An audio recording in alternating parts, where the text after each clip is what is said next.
لەسەر vê mijarê û bê helwîstiya dam û dezgehên fermiyên Iraqê bi taybetî Perlemanê Iraqê ku mezintirîn dezgahê şerîyê ya sedananê li Iraqê bûçî hinde bê helwîst e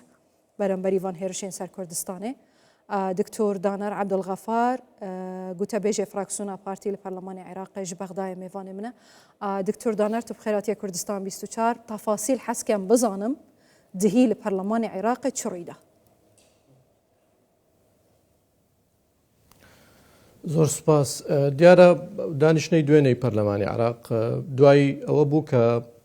ئەندامانی پەرلەمان داوایان کرد کە قیاداتی ئەمنی بێن ڕوونکردنەوە لەسەر کۆی شەڕ و ئەو بارودۆخانەی کە ئێستا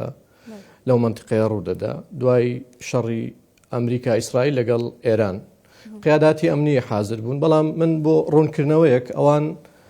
ئەو حەقیان نییە کە ڕێگە بە ئێمە بدەنیان نەدەن کە قسە بکەین ئەندامانی پەرلەمان بە جۆرە پێڕەوی ناوەخۆ ئازادن و ڕێگەیان پێدەدرێ قسە بکەن بەڵام پێش دانیشتنی پەرلەمان کۆبوونەوەیەک لە نێوان سەرۆکایەتی پەرلەمان لەگەڵ سەرۆکی فراکسیۆنەکان کرا لەوێ گفتوگۆی زۆر چڕ و پڕ لەو بارەیەوە کرا بوو جێگیری سەرۆکی پەرلەمان کاک فەرهاد بە هەمان شێوە لەوێ پەیامی فراکسیۆن و پەیامی کوردستانی گەیاندە بۆ نێو کۆبوونەوەکە بەوەی کە بە توندی ئیدانەی ئەو هێرشانە دەکەین کە دەکرێنە سەر هەرێمی کوردستان کە هێرشی غێرم و ببڕن ینی هیچ بیانویەک هەڵ ناکرن و ئەو جەنابیان باسی کرد کە هەم سەرۆکی پەرلەمان هەم جێگیری سەرۆکی پەرلەمان و فراکسیۆنەکان پێکەوە هەمویان ئیدانەی ئەو بابەتیان کردووە و دژی وەستاونەتەوە ئەمە لە نێو فراکسیۆن لە نێو پەرلەمانیش بێگومان فراکسیۆنیە کوردستانیەکان ئێمە لە فراکسیۆنی پارتی بەڕێز دکتۆر شاخوان عەبدوڵڵا سەرۆکی فراکسیۆن باسی بابەتەکەی کرد و پەیامی فراکسیۆنی پارتی گەیاندە پەرلەمان بەوەی کە دەبێ ڕێگری لەو هێرشانە بکرێ و ئیتفاقەکەوا بوو کە تەنها سەرۆکی فراکسیۆنەکان قسە بکەن هەرواش بوو سەرۆکی فراکسیۆنەکان قسەیان کرد ئێمە لە بارودۆخێک داین کۆی پەرلەمان لەسەر ئەوە متتەفقە کە دەبێ عێراق لەو شەڕە بپارێزرێ و بە هەرێمی کوردستانیشەوە ئەوە جێگەی سەرنجە ئیمانخان بۆ جەنابتی باز بکەم پێم باش بە ڕوونکردنەوەی بدەم چونکە ئێمە قسەی دیشمان گوێلێ بوو لەوەی کە لە نێو پەرلەمان باسی ئەو بابەتە نەکراوە باسی هێرشەکانی سەرهەرێم نەکراوە نەخێرەمە ڕاست نییە باس کراوە چ ئێمە وەکو فراکسیۆنی پارتی چ لە سەرۆکایەتی پەرلەمان بە هەمان شێوە باس کراوە و ئیدانە کراوە و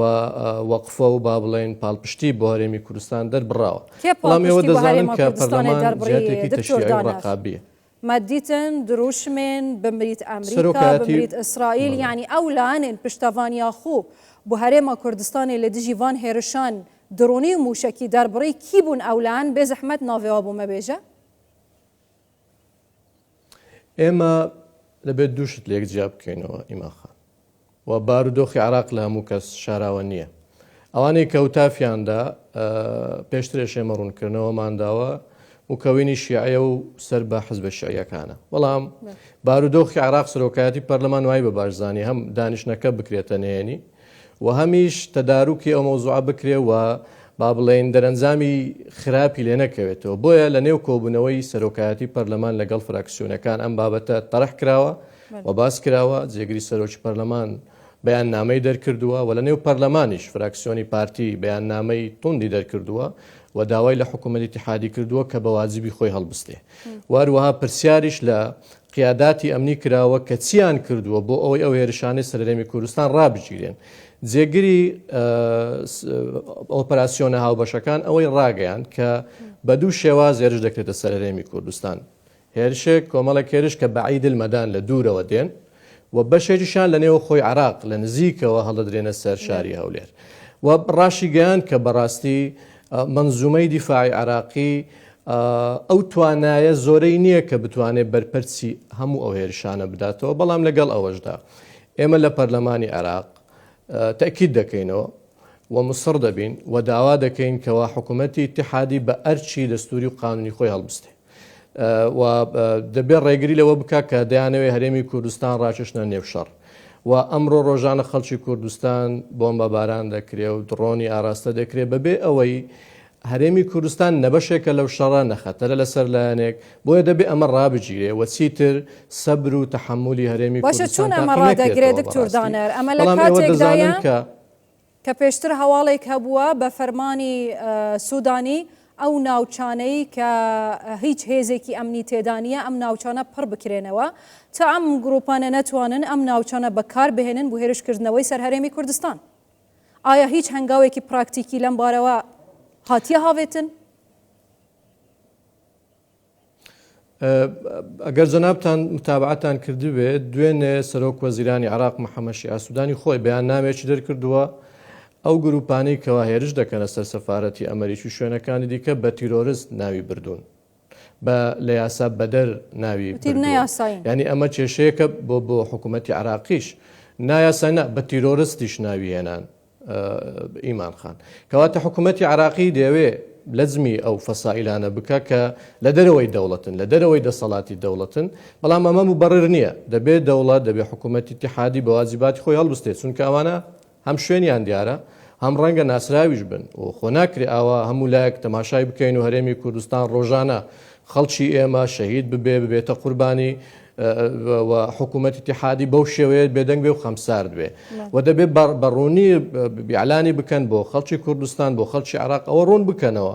کە هۆکار چییە تا ئێستا نەتوانراوە لایانی کەم ئەو دڕۆنانەی ئەو هێرشانەی کە لە ناو خۆی عراق دەکردنە سەرهەرێمی کوردستان ڕێگری لێ بکرێ عراق دوێنێ لەسەر